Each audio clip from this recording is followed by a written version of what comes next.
Yo creo que los hermanitos separados, protestantes, cuando ven esta confusión es porque yo lo he notado y lo que hay es una proyección de su realidad espacio-temporal, la que viven acá en la Tierra, y la proyectan a lo que ellos creen o se imaginan que sería la realidad escatológica, ¿ya?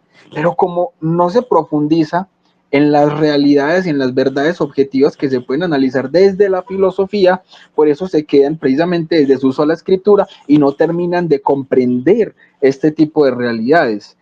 ¿Qué nos podrías precisamente decir, mi hermano, acá, ya en esta parte, una explicación de pronto sencilla, porque yo sé que vos, hermanito, la tenés súper clara para dar ejemplos sencillos a cuestiones muy complejas. Yo traté de hacerlo lo mejor que pude, obviamente, en el libro, pero me encantaría, mi hermano, que de pronto nos pudieras dar un ejemplo, una explicación sencilla sobre el tema del ego, ¿ya?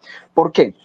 Porque yo pienso que el mismo Evo por sí mismo es un argumento muy sólido, primero para el purgatorio y segundo para refutar las objeciones contra el purgatorio. Porque si yo he visto en algún momento debates, por ejemplo, de Dante contra ateos, Dante, por ejemplo, le ha preguntado a ateos cómo reemplaza al ser subsistente desde su posición atea como tal. Ok, nosotros como católicos al hermanito protestante que se proyecta, ¿cierto? Y que cree que solamente existe la realidad del tiempo acá y que de inmediato pasa a la eternidad, ¿ya?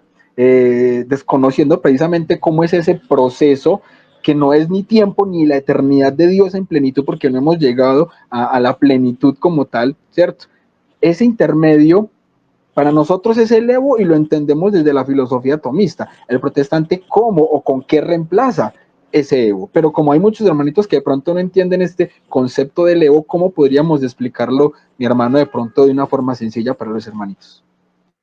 Bien, efectivamente el ego es un concepto que se nos escapa un poco porque no es como lo que experimentamos en esta vida y hay que entender que es natural que las realidades de la otra vida pues tengan esas circunstancias, ¿no? Efectivamente hay protestantes que ponen objeciones muy basadas como en la experiencia de esta vida sobre realidades escatológicas o trascendentes. Por ejemplo, con respecto a la intercesión de los santos dicen cosas como, oye, pero ¿cómo uno va a poder escuchar múltiples oraciones al mismo tiempo? Es como que se sitúan en una especie de central telefónica, como un santo que fuese una central telefónica recibiendo 80 llamadas, que las voces se entrecruzan y solo escucha gritos, ¿no? O sea, como que todo fuera físico, reducido y que tiene 2 oídos con una capacidad limitada, etcétera. Entonces, eso que lo aplican a las restricciones tipo espacio, acá estaría pasando un poco como con el tiempo. A ver, tenemos dos extremos, la temporalidad humana y la atemporalidad divina. Y la instancia escatológica, purgatorio, el cielo, por ejemplo, o las que se llaman las postrimerías de la otra vida, eh, pues no están en el contexto de la temporalidad humana. Pero tampoco llegamos del todo a la atemporalidad divina porque seguimos siendo seres humanos. O sea, nosotros participamos, pero no es que somos directamente Dios por esencia, sino participamos de su esencia o de su naturaleza. Dicho eso, entonces, el tiempo puede definirse como la medición o duración del cambio de lo material. La medición o duración del cambio de lo material. Y como los seres humanos tenemos cuerpo, entonces vivimos en el tiempo. En el caso de Dios, que es acto puro eterno, sin mutación, sin cambio, no solo es que no haya variación material, es que no hay ni la espiritual ni nada. O sea, Dios es acto puro, punto. Entonces, como no hay ningún tipo de variación, Dios es atemporal. Su eternidad es una plenitud simultánea. No hay un antes o un después en Dios. Dios simplemente es. ¿Qué sería el Evo? El Evo podríamos decir que es como una temporalidad de lo espiritual.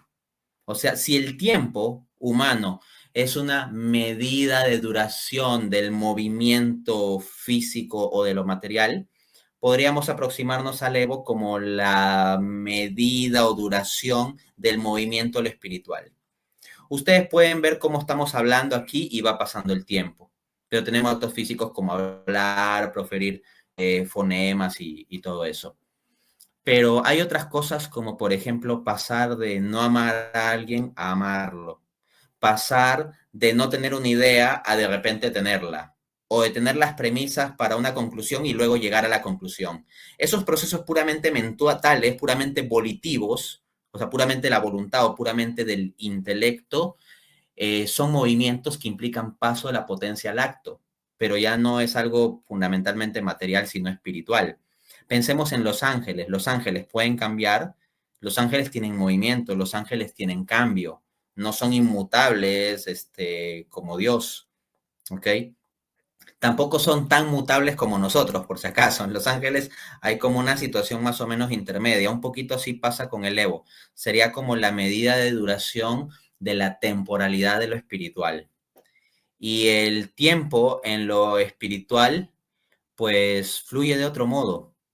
Dense cuenta cómo a veces uno en un abrir y cerrar de ojos a veces cae en cuenta de algo, por ejemplo.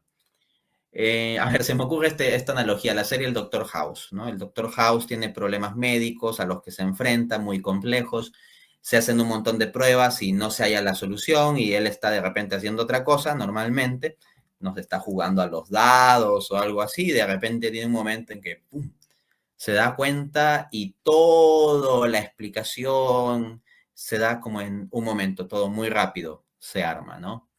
Entonces, en términos físicos, casi no hay cambio. De hecho, él puede estar simplemente sentado y de repente se da cuenta.